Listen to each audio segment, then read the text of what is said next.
not a moment. Yeah. It's a growth. It's an evolution.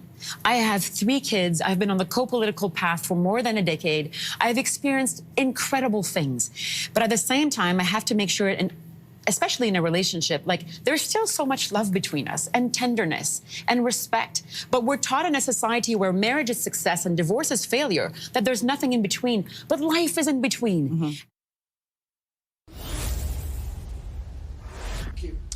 That is Sophie Gregoire Trudeau back in the spotlight on tour promoting her new book, Closer Together. She's also taking questions about her separation from Prime Minister Justin Trudeau, which was announced last summer. Now, as you heard in that clip there, she's still expressing love and respect for Justin Trudeau. It's a tour that comes as the Prime Minister is facing sagging support in the polls, and he's still trailing Pierre Poilievre's Conservatives. And he's yet to see that post-budget boost.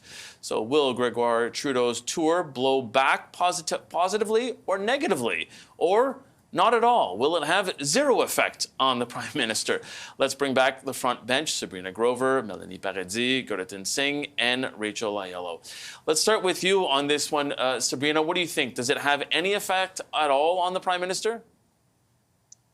I think pretty neutral, to be perfectly honest. And I think that's driven by the idea that in Canada, we don't really celebritize our politicians. And I think there was certainly a point maybe last summer where this was hot news. I think if you're around the Met table in Ottawa, this is definitely always hot goss.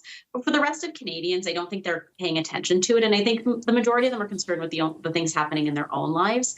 And so I haven't really seen this, affect him in any way. And at the end of the day, he's still a human being behind being leader. So I'm sure this is personally affecting him. But I haven't seen that come through in the way he engages with the public or the way the public engages with him. Yeah, Melanie, I would say that not to say we're different from other jurisdictions when it comes to the personal lives of our politicians, but it really seems like we like to keep them private, or we respect them being private and whatever happens in that. So do you think that this is unique, that we're sort of watching this all play out in public?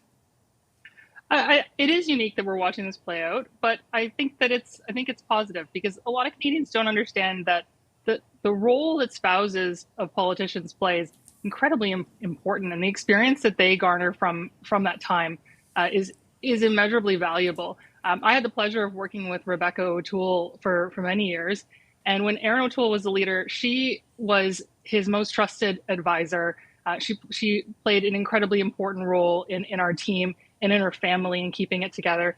She had a remarkably successful career before Aaron O'Toole entered politics, and she put that on pause in order to support him and the family. And now that he's no longer in politics, she's right back out there. She's the right hand to the CEO of Maple Leaf Sports Entertainment, which is an enormously cool job and one that she is uniquely qualified for. And so I think that the Canadians just don't realize that the spouses, and Sophie Gregoire Trudeau in particular, has tremendous experience.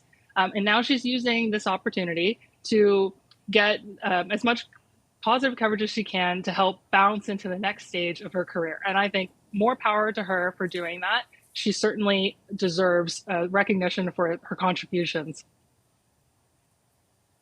Yeah, and Rachel, nobody can doubt that, she obviously has a career, or had a career, now relaunching into her next career. And I think a lot of Canadians are sort of looking at this and saying, maybe identifying with the Prime Minister as well, and saying, you know what? How many marriages, don't succeed, or how many separations are there that they, in their circles, that they know? Do you think that this, in a sense, makes the Prime Minister almost more relatable to Canadians? It definitely could. I watched all of Sophie's interviews with CTV over the last few days, and I think what struck me the most was that she is being careful. She is walking that line of offering a little bit of candor, but still respecting the privacy of their personal lives. This book specifically was written and filed before the separation was announced, so it's not going to be that political memoir tell-all. I certainly think it is going to revive for Canadians perhaps the, oh, right, they have separated, that consideration. But I don't necessarily think politically, and certainly the way the separation was handled by other parties, is going to become an issue or damage the Prime Minister's reputation in any way. I think, to your point, it is an element of relatability, although she stands apart, I think, from most Canadians in their day-to-day live experiences. Right. What was notable to me was kind of the reading between the lines of what she said about their relationship now, navigating this joint, taking care of their children, living apart. The love is still there. So I think there is, it's kind of exposing Canadians to like a different way of navigating a very public separation and living that political life in a different way. Yeah, and Gerdeton, I mean, the Prime Minister has to sort of walk that line as well, right, in this? I mean, he hasn't really been asked at all about her book and any reaction to any of her interviews, but certainly he's living this as well in public. It's definitely one of those situations where it's obviously a personal issue. It's an issue that involves two people and their personal relationships. And I think when it comes to its impact in a broader sense within Canada, whether it does or doesn't have an impact, my response would be it shouldn't have an impact. Sophie is her own individual. She is expressing her own story, her own narrative, and she should have the right and ability to do so.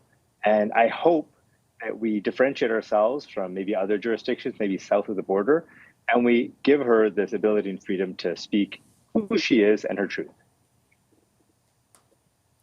Yeah, and Sabrina, I don't know that anybody going into this thought that it was going to be a salacious tell-all and that there'd be any dirt coming out of it, right? I doubt it. And I think that, you know, the one thing I would say to Mel's point is like a lot of people go into politics and put their personal lives on hold, whether that is related to things, you know, parenting their kids, or as Mel described, like spouses putting their careers on hold. A lot is put on hold. And so I think that this is really just an opportunity for Sophie Gregoire Trudeau to get that back and to, you know, be back in the life that she maybe had prior to, you know, her 20-year journey in politics. And she's a lot to offer on that. But I think her experience and her candor, her like ability to communicate has always been with respect to mental health. It's been respect to some of the personal challenges she experienced, you know, when she was a TV host. And so I think that this is probably more about that, and it always has been, than it is about like going into the back rooms of politics and the, you know, the secret meetings that maybe people had. Yeah, and Melanie, I kind of wanted to pick up on something that you had said, you know, working so closely with Rebecca O'Toole. I think sometimes, you know, that's forgotten, the sacrifice that they make and how important they are in that dynamic, you know, because they have to agree to this. I mean, I would imagine that Aaron and Rebecca, the O'Tooles, had to have that conversation. Okay, we're going to go on this path where we, not only for the campaign, but everything else that comes along with it, the slings and arrows of being in public like that. Yeah, and in their case, they have like a rock solid, incredible relationship that I aspire to personally. I mean, they're an incredible pair. And certainly each other's equal. And I think that in politics, that it's so important to have someone who is your person. They become your most trusted advisor and confidant. That, you know, they hear about the good days, they hear about the bad days. They, you know, make sure that your kids are okay through all of it when you are going through a really tough time in the public eye. And somehow keep everybody smiling. It's an incredible thing that spouses of politicians do. Yeah, Gerdeton, last word to you on that. I just think that this is an opportunity for us all to recognize someone who has given a lot to Canada, given her proximity to someone, irrespective of your political beliefs. People who go to public life or have their partners go to public life, it's always a sacrifice. And I think it's important that we all learn from someone who has clearly have a lot of experience in this area. Okay, that's going to do it for our front bench. Sabrina, Melanie, and Gerdeton, thank you so much. Have yourselves a great weekend. Rachel will be sticking around with